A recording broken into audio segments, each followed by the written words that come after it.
Hello my dear students and welcome back to the channel. आज के class में हम कंटिन्यू करेंगे अपना subject corporate accounting and reporting, जिसके अंदर हम स्टार्ट किए थे अपना टॉपिक कंसोलिडेटेड फाइनेंशियल स्टेटमेंट्स। पिछले वीडियो के अंदर हम देखे थे होल्डिंग सब्सिडियरी रिलेशनशिप कैसे एस्टेब्लिश होता है, क्या होता है कॉस्ट ऑफ कंट्रोल, क्या होता है non controlling interest also called as minority interest. तो मैं होप करता हूँ तुम पुराना वीडियोस देखे होगे, वहां बेसिक चीज हम ऑलरेडी कवर कर चुके थे। आज के क्लास में हम कैलकुलेट करेंगे नॉन कंट्रोलिंग इंटरेस्ट, कैलकुलेट करेंगे cost of control and consolidated financial statements बनाना सीखेंगे।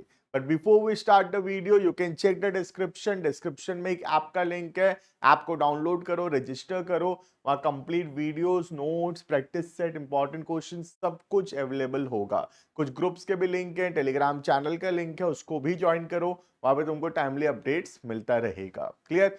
तो बहुत मेहनत कर रहे हैं, तुम्हारे लिए वीडियोस बना रहे हैं, हमको बहुत अच्छा लगेगा तुम एक कमेंट करके बताओगे वीडियो कैसा लग रहा है, क्योंकि वो हमको मोटिवेशन मिलेगा और वो मोटिवेशन से हम और बेहतर वीडियोस बना सकेंगे। राइट? तो जरूर से कमेंट सेक्शन ओपन है, कमेंट करके बताना कि वीडियो कैसा लग रहा है। क्लियर? तो स्टार्ट करते हैं। पिछले क्लास के अंदर हम थोड़ा शुरू किए थे, ये लिखे थे हम पिछले क्लास के अंदर, how to calculate cost of control. सबसे पहले लिखेंगे कॉस्ट ऑफ एक्विजिशन, जितना रुपया में होल्डिंग कंपनी सब्सिडरी कंपनी में शेयर्स खरीदा है, लेस करेंगे उसमें प्री एक्विजिशन डिविडेंड। ये अभी हम पढ़े नहीं है, आने वाली क्लासेस में पढ़ेंगे, ये आज के क्लास में भी नहीं आएगा और फ्यूचर के क्लासेस में आएगा। और फिर पढ़ेंगे, लेस करेंगे share in net asset. Net asset कैसे निकलता है हम देखे थे, या तो share capital plus reserve and surplus, या फिर all asset minus outside liabilities. Clear है?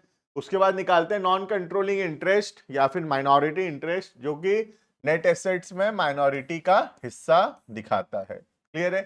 माइनॉरिटी इंटरेस्ट निकलता है date of the balance sheet में, और ये कॉस्ट ऑफ कंट्रोल निकलता है जिस दिन होल्डिंग कंपनी शेयर्स खरीदा है in the subsidiary company. Clear है? अब हम कुछ एग्जांपल्स देखेंगे, एकदम बेसिक एग्जांपल से लेके एकदम एडवांस एग्जांपल तक लेकर जाऊंगा मैं।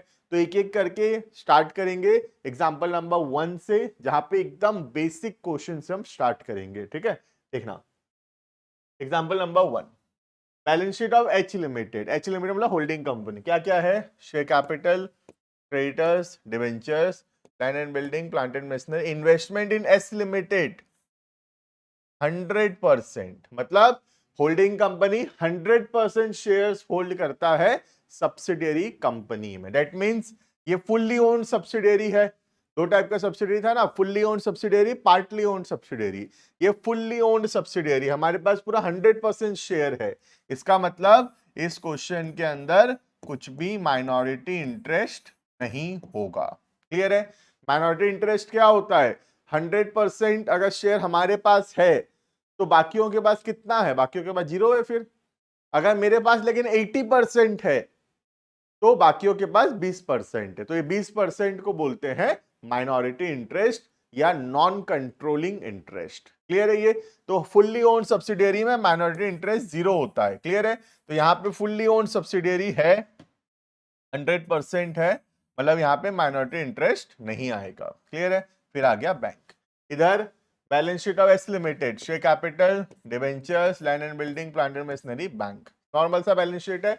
हम दोनों को कंसोलिडेट करेंगे, बट बिफोर वी कंसोलिडेट हमको निकालना पड़ेगा दो चीज। एक कॉस्ट ऑफ कंट्रोल, जिसमें गुडविल या कैपिटल रिजर्व निकलेगा, और दूसरा माइनॉरिटी इंटरेस्ट, जो कि इस क्वेश्चन में नहीं निकलेगा लेकिन आगे आने वाले क्वेश्चंस के अंदर माइनॉरिटी इंटरेस्ट निकालना पड़ेगा। क्लियर है? तो अभी सिर्फ इस क्वेश्चन में क्या निकलेगा? इस क्वेश्चन में निकलेगा cost of control. Cost of control कैसे निकलेगा देखना, हम कितना रुपया में शेयर्स खरीदे हैं सब्सिडियरी कंपनी का? 100% शेयर्स खरीदे हैं कितने रुपए में? 6,50,000 में। ठीक है? Cost of acquisition of shares in S limited. S limited में शेयर्स में कितने में खरीदा हूं? 6,50,000 में। क्लियर है? तो 6,50,000 रुपए दिया मैं, बदले में मुझे कितना रुपए का नेट एसेट मिला है देखना।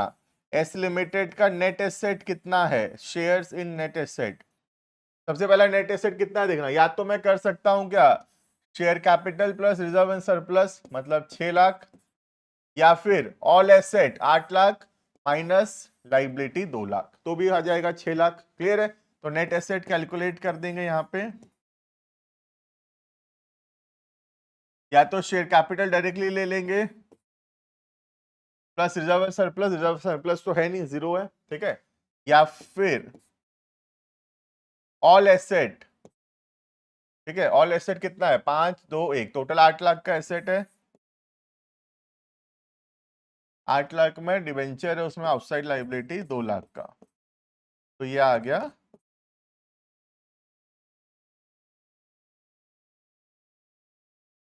6 लाख का नेट एसेट। समझ में आ गया how to calculate net asset? तो share in net asset 6 lakh का नेट एसेट है, हमारा हिस्सा तो पूरा 100% है उसमें, है ना, तो 6 लाख, तो हम 6.5 लाख रुपया पेमेंट किए एस लिमिटेड का शेयर्स खरीदने के लिए, 6.5 लाख रुपए दिए, बदले में कितना रुपया का एसेट हमको मिल रहा है, सिर्फ 6 लाख का एसेट मिल रहा है, तो हम 50,000 रुपए ज्यादा दे दिए हैं। ये जो 50,000 रुपए ज्यादा दे दिए हैं, it is called as goodwill. अगर पैसा ज्यादा दिए हैं तो क्या आएगा, गुडविल, और अगर पैसा कम दिए हैं तो क्या आएगा, कैपिटल रिजर्व। क्लियर है? ये तो ये हो गया how to calculate cost of control. Clear है? अब हम कंसोलिडेटेड फाइनेंशियल स्टेटमेंट्स बनाएंगे, होल्डिंग कंपनी का बैलेंस शीट को कंसोलिडेट करेंगे with the balance sheet of the subsidiary company. Clear है? तो स्टार्ट करते हैं consolidated financial statements.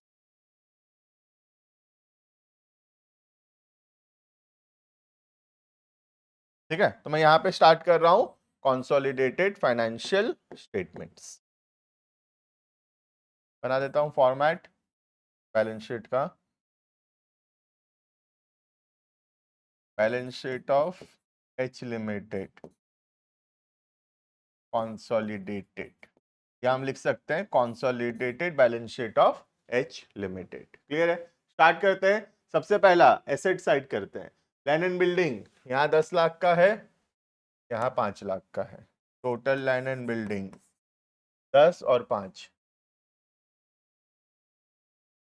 15 lakh. Clear? Next plant and machinery, यहां 5 लाख है, यहां 2 लाख है, plant and machinery 7 lakh. Clear?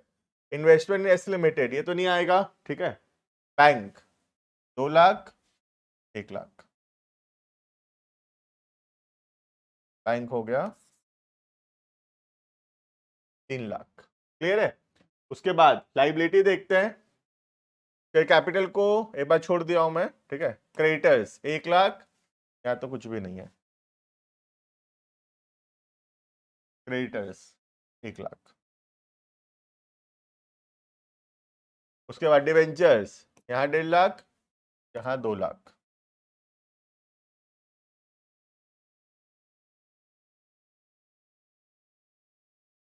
3,50,000। इतना क्लियर है सबको?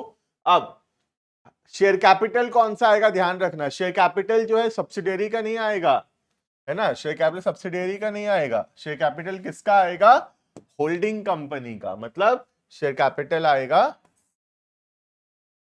एच लिमिटेड का, कितना 21 लाख,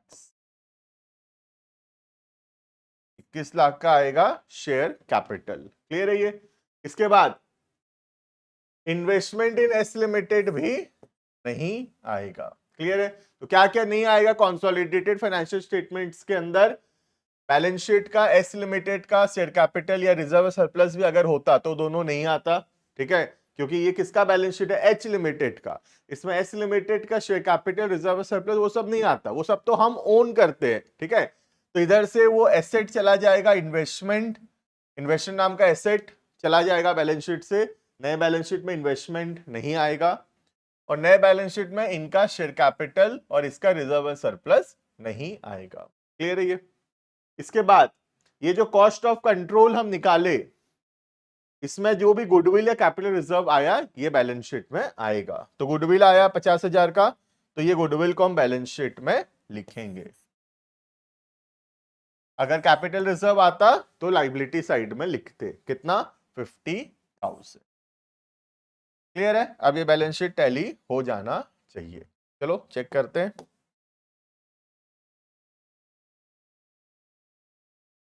देखना 21, 122, 2550, 25,50,000 का लाइबिलिटी साइड है। ठीक है, इधर देखते हैं 15 7 22 3 25 25 50। क्लियर है ये? तो मैं होप करता हूं समझ में आया होगा तुमको। कुछ भी नहीं है, होल्डिंग कंपनी का इन्वेस्टमेंट इन एस लिमिटेड हटा दिए हम, और सब्सिडियरी कंपनी का जो भी share capital reserve and surplus है उसको हटा दिए। क्लियर है ये? तो ये हो गया consolidated balance sheet of H limited. Clear है? मैच कर रहा है पूरा? ठीक है, और एग्जांपल्स देखते हैं। देखना सेम क्वेश्चन है पूरा, ठीक है, लेकिन इस बार फर्क क्या, ध्यान से देखना। इस बार इन्वेस्टमेंट इन एस लिमिटेड जो है वो 80% है। मतलब ये फुल्ली ओन्ड सब्सिडियरी नहीं है। हमारे पास एस लिमिटेड का 100% शेयर्स नहीं है, हमारे पास एस लिमिटेड का 80% शेयर्स है। मतलब 20% शेयर्स बाहर वालों के पास है। इसको बोलते हैं minority interest, also called as non controlling interest. Clear है? तो फिर से हम कोशिश करेंगे कैलकुलेट करने का, एक कॉस्ट ऑफ कंट्रोल, दूसरा माइनॉरिटी इंटरेस्ट। क्लियर है? तो सबसे पहला कॉस्ट ऑफ कंट्रोल। तो इन्वेस्टमेंट एस लिमिटेड 6.5 लाख में हम शेयर्स खरीदे हैं। Cost of acquisition in S limited, S limited का शेयर्स खरीदे हम कितना में, 6,50,000 में। क्लियर है ये? Less share in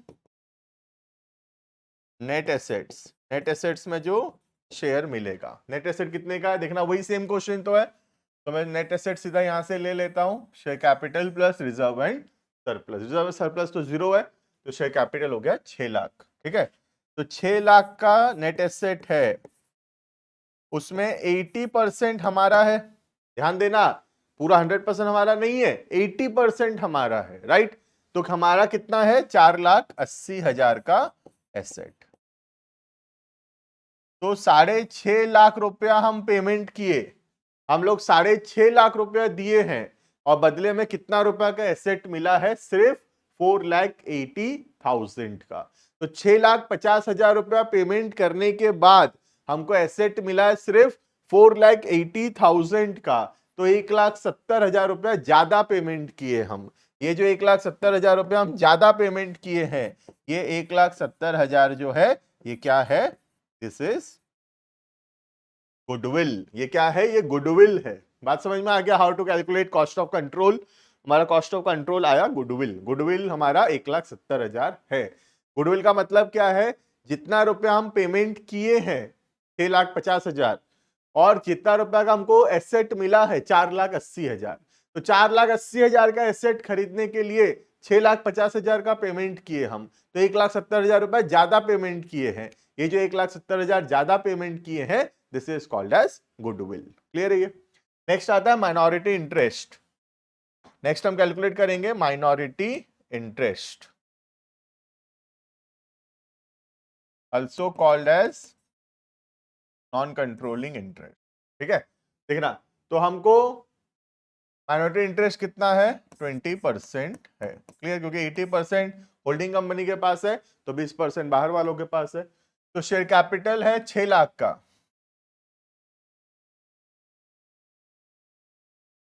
share in net assets कितना का शेयर कैपिटल है, 6 लाख का, उसमें 20% हिस्सा इनका है, तो इनका वैल्यू है 1,20,000। तो माइनॉरिटी इंटरेस्ट कितना हो गया, 1,20,000 का। क्लियर है ये? अब हम बनाएंगे consolidated balance sheet.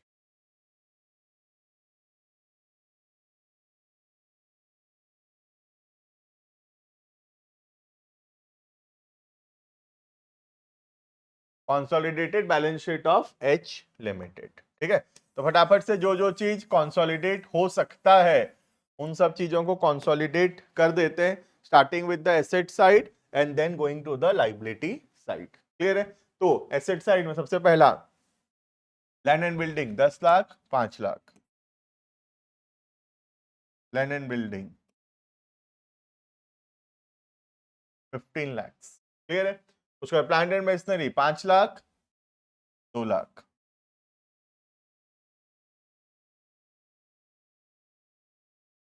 Total 7 lakhs। ठीक है, नेक्स्ट इन्वेस्टमेंट ये तो नहीं आएगा, बैंक 2 लाख और 1 लाख, 3 lakhs। क्लियर है? ये asset completed. Now liability, share capital तो नहीं आएगा, ठीक है, क्रेडिटर्स 1 लाख, इधर तो है नहीं creditors.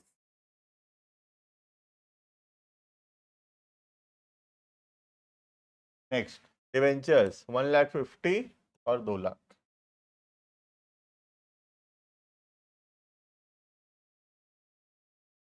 Clear? Share capital,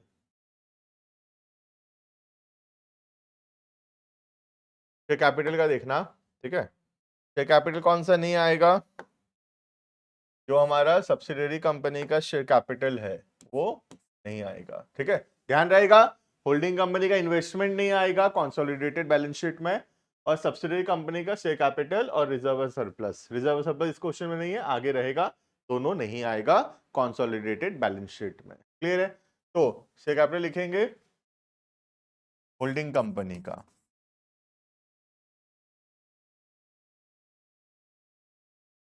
21 lakhs। Clear है? तो सारा चीज हो गया, ये पूरा हो गया, खाली ये इन्वेस्टमेंट इन एस लिमिटेड ये नहीं गया नए बैलेंस शीट में, और यहाँ पे शेयर कैपिटल और रिजर्व सरप्लस ये नहीं गया, बाकी सब हो गया है। ठीक है, अब यहाँ नीचे देखते हैं, कॉस्ट ऑफ कंट्रोल गुडविल निकला था 1,70,000 का, लिखेंगे गुडविल, वर्किंग नोट में निकालें हम 1,70,000। क्लियर है? तो गुडविल कितना आएगा, 1,70,000 का। क्लियर है? ये हो गया। इसके बाद माइनॉरिटी इंटरेस्ट 1,20,000, माइनॉरिटी इंटरेस्ट किसका पार्ट है, it is a part of share holders fund. ठीक है, तो शेयर होल्डर्स फंड के अंदर लिखेंगे माइनॉरिटी इंटरेस्ट 1,20,000। क्लियर है? किधर आएगा माइनॉरिटी इंटरेस्ट, बैलेंस शीट के लाइबिलिटी साइड पे। क्लियर है? टोटलिंग करेंगे, अगर सब कुछ सही होगा बैलेंस शीट मैच करेगा।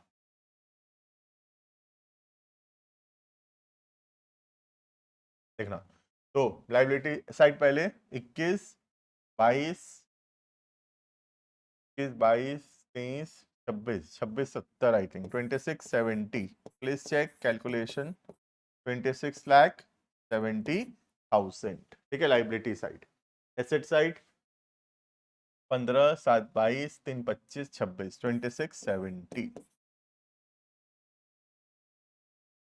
क्लियर है ये? तो ये हो गया हमारा consolidated balance sheet tally. Clear है? तो अभी हम बहुत ही सिंपल क्वेश्चंस किए हैं, बहुत सारे एग्जांपल्स, अभी हम सिर्फ 2 एग्जांपल देखे हैं, अभी हम रिजर्व एंड सरप्लस नहीं लाए हैं, अभी सिर्फ हम शेयर कैपिटल से क्वेश्चंस कर रहे हैं। आगे आने वाले क्लासेस के अंदर इसमें रिजर्व एंड सरप्लस भी ऐड करेंगे, जो सब्सिडियरी कंपनी का बैलेंस शीट है उसमें रिजर्व एंड सरप्लस भी रहेगा। क्लियर है? तो मिलते हैं आने वाले क्लासेस के अंदर। मैं होप करता हूं 2 एग्जांपल समझ में आया होगा, अच्छे से इसको पढ़ के आना, आने वाले क्लासेस के अंदर इसका थोड़ा हम एडवांस जो एग्जांपल्स है उसको कंटिन्यू करेंगे। Thank you and bye bye.